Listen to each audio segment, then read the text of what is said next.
Eu sou Fernando Ferreira, sócio-diretor da Sport Food e da Puri Consultoria. Estamos aqui na Cantina Palestra, nova casa da torcida palmeirense.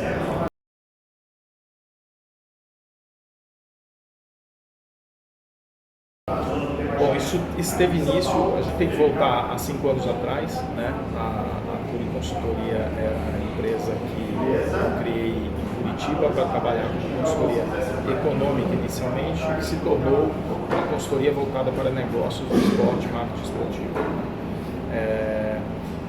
Já nesse período em que nós trabalhávamos com o futebol em si, o clube nos contratou para fazer um trabalho voltado à área de licenciamento. Esse clube queria aumentar as receitas com licenciamento. Estamos falando de um clube com uma base de torcedores muito grande e que queria aumentar essa receita, enfim, explorar o potencial de consumo do seu torcedor.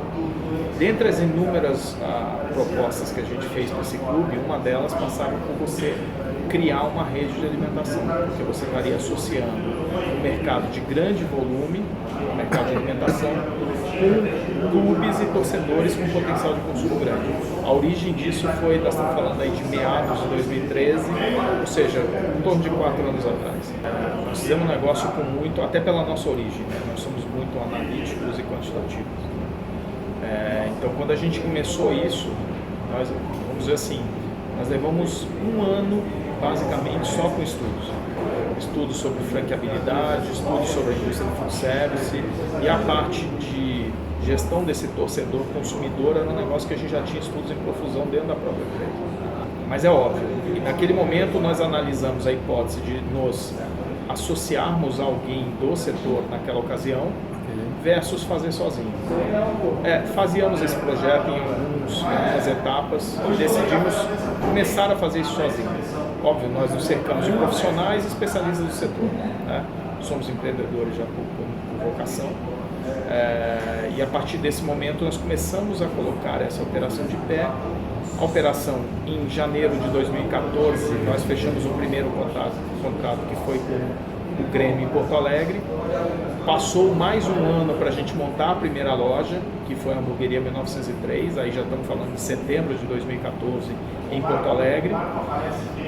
E aí nós levamos praticamente um ano mais para ter o primeiro franqueado. Repara, todas as fases são fases em que a gente, ao invés de expandir loucamente, pois você veja, o futebol gera uma demanda, um interesse incrível das pessoas, mas nós estamos fazendo isso tudo faseado. Agora que nasce o nosso segundo clube, que é o Palmeiras, e o primeiro contrato em São Paulo, isso está acontecendo para muitas pessoas, elas estão tendo contato com a Sport Food, com esse conceito agora. Mas nós já estamos carregando esse projeto e essa operação há 4 anos atrás.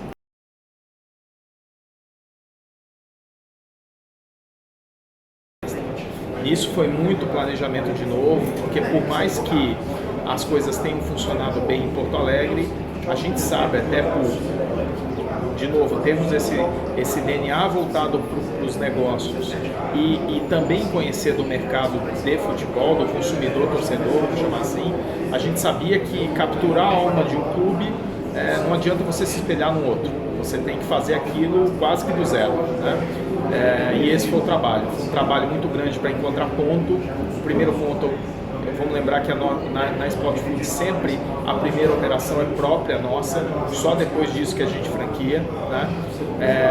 Então tinha uma preocupação muito grande com o ponto, a gente queria um ponto que fosse um ponto simbólico e fosse um ponto que desse para fazer uma grande operação. E aí nós encontramos esse ponto aqui na Francisco Matarazzo, em frente ao estádio, na Casa do Eletricista, que é essa casa tombada, de uma data simbólica para o Palmeiras, que é o ano de 1920. E aí, naquele momento, o trabalho de planejamento com o Palmeiras, ele teve um cuidado ainda maior, porque quando você entra em São Paulo, a tua visibilidade aumenta muito, o desafio ele se torna muito, o grau de exigência das pessoas ele é muito alto, né? A torcida palmeirense é uma torcida muito exigente, é famosa por ser uma torcida muito exigente. Então, foi um período longo de estudos para a gente chegar nesse ponto de abrir na semana passada.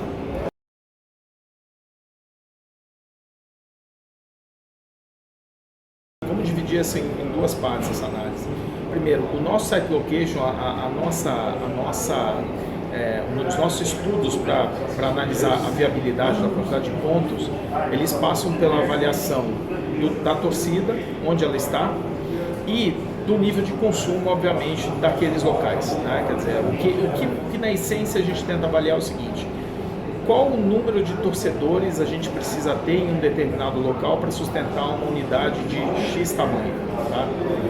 Dentro desse sentido, vamos separar agora clubes que tenham uma identidade gastronômica e clubes que não tenham identidade gastronômica.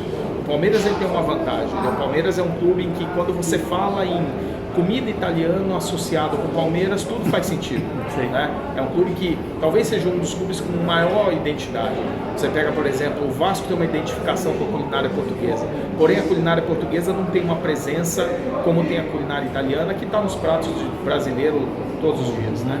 Então o Palmeiras tem uma vantagem como essa. A gente acha que, considerando o interior de São Paulo, tem um potencial obviamente enorme. Algumas capitais do Nordeste, Distrito Federal, Goiás, né, Mato Grosso do Sul e o norte do Paraná. Esses estados são essas regiões, também uma parte de Minas Gerais, são as principais regiões onde você pode expandir essa operação, mas tudo com o passar do tempo, né? Nós temos que consolidar a operação. São Paulo é um mundo, né? A região metropolitana é um mundo, já tem muita gente de cidades importantes do interior de São Paulo interessado, mas nós vamos crescer, Sérgio, de uma maneira muito pensada. Quer dizer, nós vamos de cima para baixo. Não vamos começar com uma cidade que talvez não tenha um potencial tão grande porque aparece alguém com mais interesse. Nós precisamos aliar o interesse com a capacidade de gestão do franqueado, a capacidade de investimento. A cidade tem que ser uma cidade que comporte e a gente tenha acesso a bons pontos numa condição financeira interessante.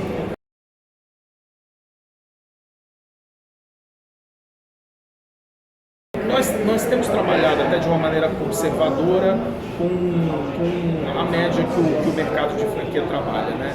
A gente acredita que de 30, 36, 42 meses é um prazo factível numa expansão que não seja muito acelerada. Okay. Nós não vamos saindo fazer loucura, até porque a Sport Food tem 5 outras redes de clubes por abrir ainda, né? Que são os clubes que a gente já tem contrato e que a gente tem que botar as redes de pé.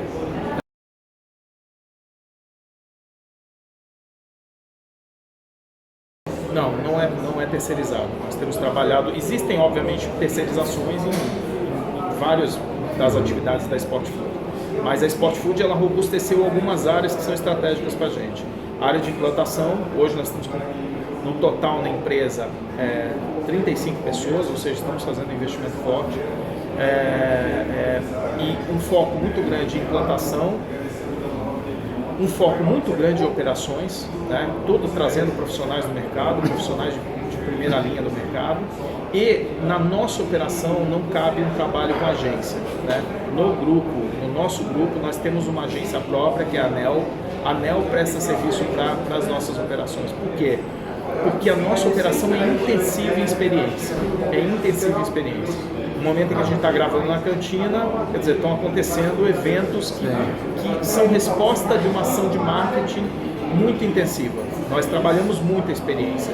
Esse tipo de operação não pode se limitar a você deixar pintar o imóvel com a cor do clube ou deixar só o escudo. Você tem que ativar, o futebol ele te permite ativação permanente. Todo dia acontece alguma coisa na vida de um clube de futebol. É o dia de alguma coisa. E a gente tem que potencializar isso. Então o marketing é uma área que a gente foca muito, tem um investimento assimétrico em relação a uma operação convencional de restaurantes, sem a menor dúvida, porque a gente tem que identificar a alma do clube e passar essa alma do clube tanto para o ambiente quanto para toda a comunicação visual e para o marketing e a comunicação em geral. Finalizando, Fernando, para os clubes também é um negócio interessante, eles ficam com alguma taxa de licenciamento, de royalties, para eles também acaba sendo interessante. Claro, o clube tem algumas vantagens, vamos lá. Primeiro, eles têm uma taxa de royalty sobre a receita total, né? Sobre as receitas que são geradas na operação. Segundo, o clube tem, hoje existe uma briga muito grande entre os clubes, por quê? Por você criar eventos, criar operações diferenciais que agreguem valor à marca. Os clubes estão numa competição por valor de marca muito grande, né? A nossa operação vem muito nessa linha, o que a gente chama de licenciamento 2.0. Os clubes têm que deixar de licenciar somente produtos ligados ao campo e bola e ver que eles não são times de futebol. Eles são entidades com atributos, com cultura própria, com o torcedor, enquanto torcedor de futebol, ele é uma outra pessoa. Ele acredita em coisas diferentes, ele tem palavreado diferente, ele quer se juntar aos seus, né? Então, o link entre o torcedor e o clube com uma casa como essa, ele se fortalece brutalmente. A gente faz muita ação com os clubes relacionada a sócio-torcedor, que tem desconto, né? Então, para o clube, fortalece a marca dele, ele aumenta as receitas dele, ele entra no mercado que ele não está, veja, o clube nunca explorou esse tipo de oportunidade, e é um mercado de grande volume, quer dizer, à medida que isso, no longo prazo, se torna uma rede robusta, o volume de receitas do clube também aumenta. Fernando, obrigado. Eu que agradeço.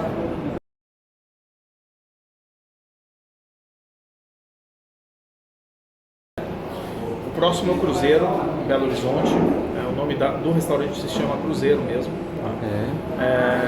Vai ser um restaurante de uma linha casual dining. Tá?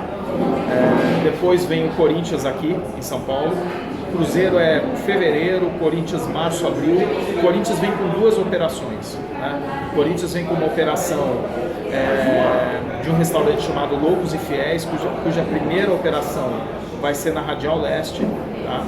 O ponto já está adquirido, locado, e agora a gente começa as obras na virada do ano. Então vai levar uns 4 meses para a gente abrir essa operação, lá por abril. Tá? E o outro ponto é um ponto que a obra começa agora, já nesta semana, é a outra operação que se chama St. George, que é um pub que foca na origem inglesa do Corinthians, e o ponto dessa unidade é na Faria Lima com a Mauri, na esquina da Faria Lima com a Mauri é o ponto. Em seguida a gente vem com o Vasco vai ter uma pegada portuguesa, mas com uma culinária menos tradicional e mais contemporânea, como abusar de sandes, bifana, francesinha e vários outros, prego, várias outras uma linha gastronômica mais que permita um giro maior, principalmente. Essa operação vai ser na Lapa, um imóvel que a gente conseguiu na Rua Mendes Sá, no fervo mesmo da Lapa. Essas são os três próximos que a gente abre de clubes novos. Depois, na sequência, falta Santos e Bahia, que a gente ainda está no trabalho de prospecção no ponto. E duas coisas interessantes, estamos muito adiantados com uma liga americana para trazer um restaurante deles para São Paulo, e com um dos 3 maiores clubes de futebol no mundo também para fazer o restaurante deles aqui em São Paulo.